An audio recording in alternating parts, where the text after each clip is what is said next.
दार्जिलिङ सांसद राजु विष्ट आज बागडोगरा हवाई अड्डामा आइपुगे पश्चात एक पत्रकार सम्मेलन मार्फत गत केही दिन अघि राज्यकी मुख्यमन्त्री तथा तृणमूल कांग्रेस सुप्रिमो ममता ब्यानर्जीले सिलिगुडीमा महँगाई विषयमा चलाइएको तहल्कालाई केन्द्र गरेर उक्त महँगाई विषयमा विस्तृत रूपमा यसरी स्पष्टीकरण दिएका छन्। राजू जी, इलेक्शन के समय में आपका सिलीगुड़ी आगमन क्या कहेंगे? सिलीगुड़ी मेरा घर है भैया, मैं 7 तारीख भी यहीं था और मीडिया के सब साथियों को एक बार फिर सबको मेरा नमस्कार। और 7 तारीख को मैं कलकत्ता था मोदी जी के कार्यक्रम में, मुझे पता लगा कि हमारी माननीय मुख्यमंत्री जी ने सिलीगुड़ी में आकर के महंगाई के ऊपर में बहुत सारा लेक्चर दिया। तो मुझे लगा वो भी 7 तारीख को जो कुछ भी ड्रामा हुआ उसके ऊपर मैं कुछ बातें आपके सामने रखूं। देखिए, पहली बात तो ममता दीदी को ये मालूम होना चाहिए कि जब वो महंगाई के विषय के बारे में कुछ बोलती हैं तो इनको ये ध्यान रखना चाहिए कि यूपीए के सरकार के समय महंगाई दर डबल डिजिट पे था, यानी 10% से ज़्यादा था, और पिछले 6 साल से महंगाई दर 4 से लेकर के 4.5% के बीच में है। अगर इसको मैं उदाहरण के तौर पे देखूं तो आप ये कह सकते हैं, अगर मान लीजिए किसी मिडिल क्लास व्यक्ति या गरीब व्यक्ति ने घर बनाने के लिए या बेटी की शादी के लिए अगर बैंक से भी 25 लाख का लोन लिया था तो 2014 तक उसको ईएमआई के नाते 25,000 रुपये महीना बैंक को चुकाना पड़ता था, और आज वही ईएमआई घट करके 19,000 रुपये करीब है, यानी 6,000 रुपये महीने की बचत, साल का 72,000 रुपये की बचत। ये हम सबको पता है। जहाँ तक आज तेल और गैस की बात चल रही है, मुख्यमंत्री जी को ये भी पता होना चाहिए कि जो तेल बनाने उत्पादन करने वाले देश हैं वो आपस में मिल करके उन्होंने प्रोडक्शन को कट किया है, उसकी वजह से तेल की कीमतें बढ़ी है। और दूसरा जो है, कच्चे तेल में भी कीमतें बढ़ी हैं, और ये टेम्परेरी फेज़ है, आने वाले समय में ये भी सब ठीक होगा। लेकिन जवाब ममता दीदी को देना चाहिए, पूरे हिंदुस्तान में सबसे महंगा बिजली पश्चिम बंगाल में क्यों, और पश्चिम बंगाल में दूसरी तरह की भी धांधली होती है।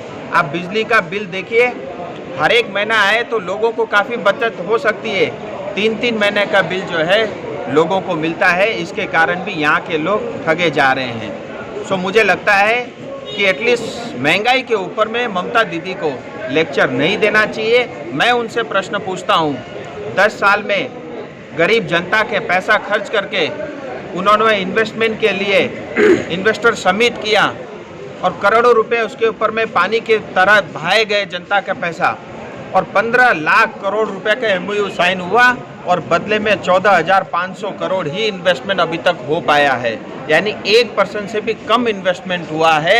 जवाब ममता दीदी को देना चाहिए। राजू जी, शंकर घोष सीपीएम से जो है सो वो उनकी भाजपा में आने की अटकलें हैं, संभावना बताया जा रहा है, जो आपके साथ उनका बातचीत हुआ, क्या कहेंगे इस पर? देखिए, मैं इतना ही कहूँगा आपके माध्यम से सिलीगुड़ी जनता को, आप निश्चिंत रहिए, आपको जो सिलीगुड़ी की भलाई चाहता हो भारतीय जनता पार्टी का वैसा कैंडिडेट मिलेगा। हम सब जानते हैं आज सिलीगुड़ी के अंदर में दिन ब दिन क्राइम बढ़ता जा रहा है। यहाँ पे ट्रैफिक की, रोड की, पार्किंग की, शौचालय की बहुत बड़ी समस्या है, एयरपोर्ट की समस्या है, और इतना ही नहीं, पीने की पानी की समस्या है, शिक्षा का स्तर दिन ब दिन गिरता जा रहा है, चिकित्सा का अभाव है, हमने ये कोविड के संकट के समय में भी देखा। और कुल मिला के सिलीगुड़ी के ऊपर में 34 साल सीपीएम और 10 साल टीएमसी ने कुछ भी नहीं किया। ऐसा कैंडिडेट होगा जो सिलीगुड़ी की जनता को समझता हो, ऐसा कैंडिडेट होगा जो सिलीगुड़ी की समस्या को समझता हो। और मैं आपको इतना आश्वस्त कह सकता हूँ, जो सिलीगुड़ी को लेकर के मेरे मन में सपने हैं, उसी सपने पे चलने वाला कैंडिडेट होगा।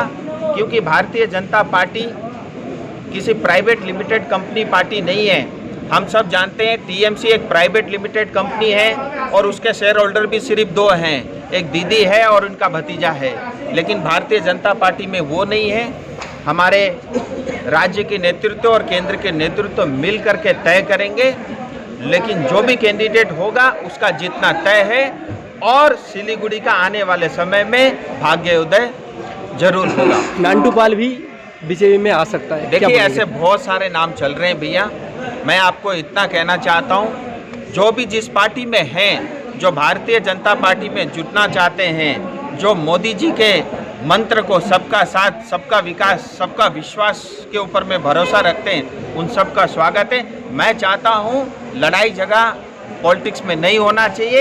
अगर विचार मिलते हो और सब मिलकर के एकजुटता से हम सिलीगुड़ी के लिए, अपने क्षेत्र के लिए कर सकते हैं, मैं सबका स्वागत करूंगा। राजू जी, आखिरी सवाल, ये सिलीगुड़ी से सभी पार्टियों ने अपने प्रत्याशी दिखा दिए, भाजपा आखिर कब अपना चेहरा सामने लाएगी? मैं वही बोला, देखिए Bharatiya Janata party private limited company नहीं है।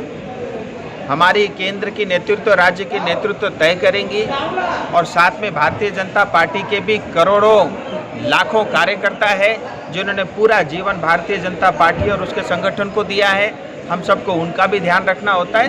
सो इन सब चीज़ों में समय लगता है, लेकिन समय से होगा, जो भी होगा अच्छा होगा। राजू जी, विरोधी पार्टियों का कहना है कि भाजपा के पास चेहरे की कमी है, इसीलिए प्रत्याशी नहीं बता। देखिए भारतीय जनता पार्टी के पास चेहरे ज़्यादा हैं, इसलिए हमें सोचने में ज़्यादा समय लगता है। हम ठोक पीट पे हर एक एंगल से हर एक को चेक करके ऐसा प्रत्याशी देंगे, मैं वही बता रहा हूँ, जो अपने क्षेत्र की भलाई के लिए काम करेगा।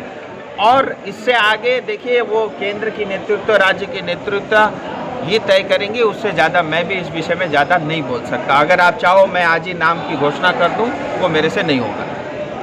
थैंक यू, बहुत बहुत धन्यवाद।